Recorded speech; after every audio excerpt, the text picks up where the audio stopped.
nggak apa-apa sih. Bahkan anak kecil itu kalau perlu kita kasih aja mainan satu dua, anaknya kita kasih gratis gitu aja. Insya Allah nanti kita tetap untung banyak.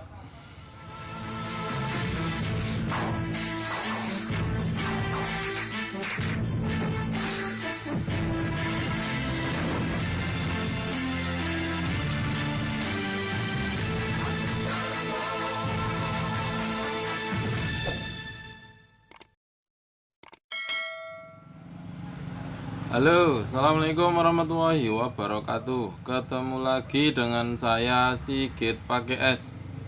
Semoga teman-teman semua selalu diberikan kesehatan dan diberikan kelancaran rezeki. Oke, bagaimana teman-teman semua kerja hari ini? Nitipkan mainannya, apakah lancar? Sudah berapa warung tertitip? Sudah dapat berapa pelanggan? Semoga teman-teman semua diberikan kelancaran dalam menjalankan bisnis mainan rentengan dan tokonya semakin banyak dan makin sukses saja. Oke, pada kesempatan kali ini sedikit kita mau sharing teman-teman. Tema hari ini adalah beberapa alasan kenapa kita ditolak dan solusinya. Oke, nanti kita akan ungkap 5 alasan yang sering diberikan oleh pemilik toko, alasan kenapa kita ditolak, dan nanti saya akan bahas solusinya satu persatu sesuai dengan pengalaman saya pribadi tentunya ketika saya menjalankan bisnis mainan rentengan. Oke, yang pertama, alasan yang sering diungkapkan oleh toko adalah yang pertama, takut barangnya tidak laku. Jadi ketika kita masuk di toko atau di warung itu kadang si pemilik toko itu mengatakan takut nanti kalau barangnya tidak laku. Kadang kita masuk ke toko, maaf mas, saya takut nanti kalau barangnya itu tidak laku gitu. Maka jawabannya atau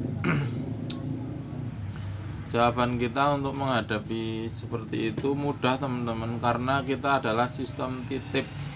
Bilang saja kepada si pemilik toko itu, warung Anda itu tidak menanggung rugi apabila barang ada yang tidak laku, maka akan kita ambil, kita retur, dan si pemilik toko tidak menanggung kerugian karena barang tidak laku atau tidak habis. Itu ya teman-teman, itu alasan pertama itu sering yang diungkapkan oleh toko baru yang belum pernah dititipi mainan. Itu biasanya awal-awal dulu, tapi sekarang sudah banyak titipan, biasanya tidak ada alasan seperti itu. Untuk yang kedua, alasan kedua yang sering warung ungkapkan adalah sudah ada pedagang lain yang menitip di toko dia. Ini alasan yang terbanyak menurut saya. Itu biasanya warung itu sudah ada yang menitip 1, 2, 3, 4, 5 bahkan atau lebih. Itu kadang ada warung yang sudah menerima titipan mainan itu 4 lebih atau bahkan 5 lebih. Maka ketika warung ini mengatakan seperti itu, maka kita harus berpikir agar bagaimana dagangan kita itu tetap masuk di toko mereka, di toko dia. Maka ketika ada alasan seperti ini, maka kita harus memecahkannya.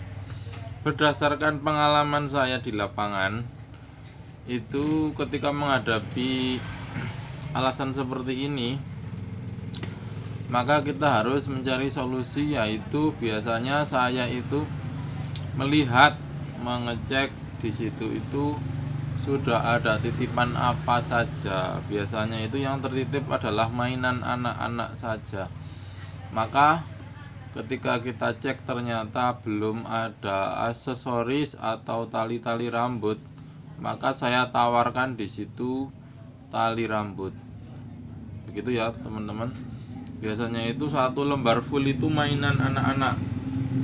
1 lembar full itu, yang lain menitipkan mainan,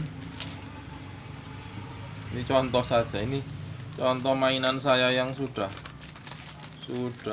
kelong.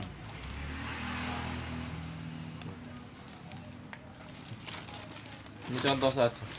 Biasanya itu di warung paling banyak adalah para kompetitor itu menitipkan 1 lembar mainan semua. Maka saya biasanya menggunakan trik, yaitu saya kasih full 1 lembar itu adalah tali rambut semua.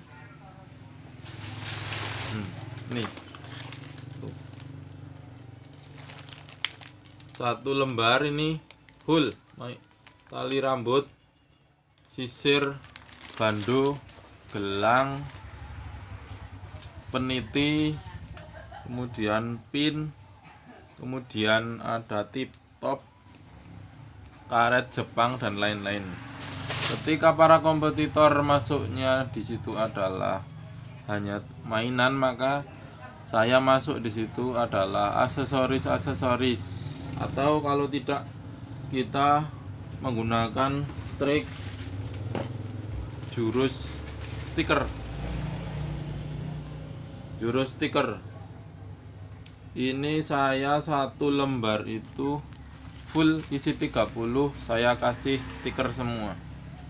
Itu untuk menghadapi warung yang sudah banyak titipan diantaranya. Jadi kita jangan kehabisan akal ketika kompetitor sudah banyak di lapangan. Itu ya teman-teman. Itu alasan yang kedua. Kemudian alasan yang ketiga, tidak ada tempat. Nah, ini tidak ada tempat itu 2 macam. Kadang memang di situ itu tidak ada paku atau belum ada paku yang terpasang di tembok-tembok para warung itu. Maka solusinya adalah kita harus bawa paku dari rumah. Kita bawa paku dari rumah, bawa pukul, bawa palu dari rumah juga, atau kita bawa besi bengkok itu untuk tempat mencantelkan mainan kita. Atau kalau tidak boleh kita memaku di tembok, caranya adalah ketika warung mengatakan tidak ada tempat, maka kita harus menyediakan rak. Bisa kita bikin dari kayu, atau rak bisa kita bikin dari besi. Kalau saya biasanya bawa yang dari besi karena lebih kuat. Memang anggarannya agak lebih mahal, tetapi permanen dan lebih kuat, lebih tahan lama. Itu ya. Ketika tidak ada tempat, kita jangan kehabisan akal, harus cari solusi. Yang penting warung mau kita titipi barang dagangan kita. Kemudian alasan yang keempat adalah yang sering diungkapkan toko adalah dia punya anak kecil sendiri. Jadi dia mengatakan, maaf mas, saya punya anak kecil, nanti dagangannya diganggu anak saya gitu. Untuk alasan seperti itu bisa kita siasati. Itu begini teman-teman. Jadi untuk awal-awal biasanya itu anak kecil itu memang ingin melihat, ingin mengambil. Bilang saja, nanti kalau ada mainan yang copot atau yang rusak karena anaknya, atau copot diambil anaknya, itu suruh ngumpulkan saja, kita tanggung rusaknya, gitu ya. Jadi intinya ketika mainan kita dirusak oleh anak mereka, itu kita tanggung kerusakannya. Ketika nanti misal mainan dicopoti semua, nggak apa-apa, itu nanti kita rakit lagi. Jadi jangan takut mainannya dicopotin oleh anak pemilik warung itu. Anak itu hanya yang mengambil saja, itu menyopoti, mereteli itu aja. Nanti kalau sudah capek dia, maka barang akan ditaruh sembarangan. Nah, itu yang penting ibunya atau bapaknya, si pemilik toko itu suruh ngumpulkan saja. Besok kita kunjungan lagi, nanti kita akan ambil, dan warung tidak menanggung kerugian, tidak harus bayar barang yang copot. Artinya kita akan tanggung kalau ada yang rusak, kita tanggung kerusakannya. Nanti kalau udah lama itu, nanti anak kecil itu juga bosan. dia tidak akan ngambili mainan yang ada di warung itu, di titipan itu. Nanti si anak itu akan bosen, akan apal sendiri. Nanti kalau anak si pemilik warung itu ngambil mainan satu atau dua, kita kasih saja nggak apa-apa. Sebagai bayaran mainan kita boleh dititip di situ, nggak apa-apa sih. Bahkan anak kecil itu kalau perlu kita kasih aja mainan satu dua, anaknya kita kasih gratis gitu aja. Insya Allah nanti kita tetap untung banyak. Kemudian alasan yang kelima adalah dia takut kalau tidak bisa bayar. Nah, itu kadang warung itu takut ketika kita pas datang itu dia tidak pegang uang. Itu yang sering juga dikatakan oleh pemilik warung untuk menolak dagangan kita.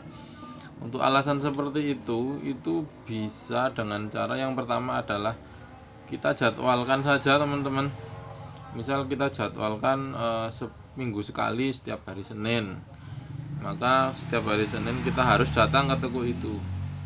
Kita misal minta jadwal setiap hari Selasa, ya hari Selasa kita datang ke toko itu. Atau misal 2 pekan sekali, kita bilang setiap tanggal 1 dan tanggal 15 misalnya, kita jadwalkan saja. Insya Allah kalau terjadwal rutin seperti itu, nanti warung akan menyiapkan uang dia untuk membayar barang kita yang sudah habis atau sudah laku gitu. Atau yang kedua, ketika kita tidak bisa menjadwalkan hari atau tanggal, kita bisa dengan cara SMS atau telepon atau WA ke warung tersebut.